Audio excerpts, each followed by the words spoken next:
The Kingdom of High Towers.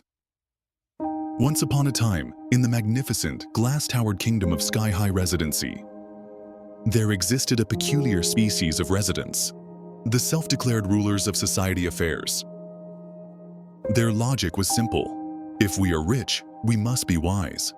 And since we are rich, we must rule. And if we rule, no one else should even dare to have an opinion.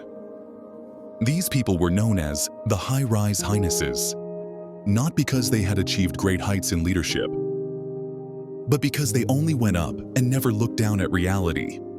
Their core philosophy: democracy is for peasants. Here, we practice the ancient art of narcissist overreach. But amidst this pompous crowd, there existed a very special breed. The paranoid prince had one great fear in life: residents meeting without him knowing. The mere thought that people might be gathering, laughing, or, heaven forbid, discussing society affairs without him in the room made his anxiety levels shoot up faster than the maintenance charges. The moment he caught wind of a friendly get-together, his detective instincts kicked in, and he would immediately start dialing numbers at lightning speed. Hello, I heard some of you met today. What was the agenda? What did you discuss? I hope nobody was talking about, leadership matters, right? Because that would be concerning. I trust you're still loyal to me, correct? One particularly unfortunate resident once picked up his call at 12:45 a.m. and, barely awake, muttered, "What do you want?" Paranoid Prince responded with an ominous whisper, "I have my people everywhere. Nothing happens in Sky High without me knowing." The resident, really creeped out, responded, "Cool, I'll add you to the WhatsApp group for my morning tea." As election season approaches, the High-Rise Highnesses panic.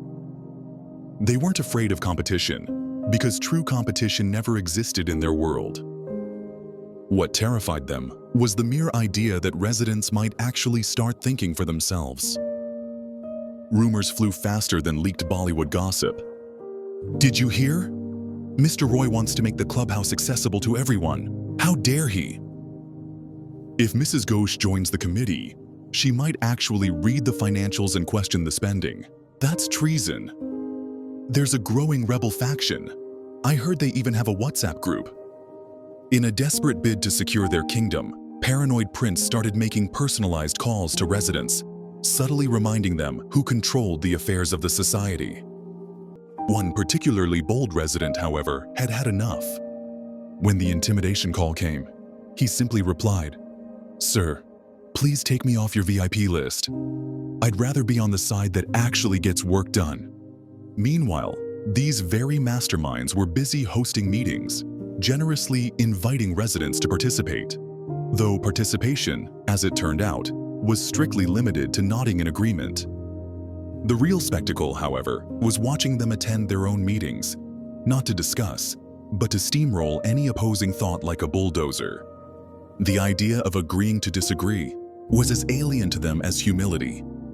Any suggestion for improvement or adoption of best practices was instantly shot down with the classic royal decree: "Oh please, nobody will understand that." And so, Sky High Residency geared up for another season of royal theatrics, where the High-Rise Highnesses battled for self-importance, and residents braced for another round of spectacularly ridiculous theatrics.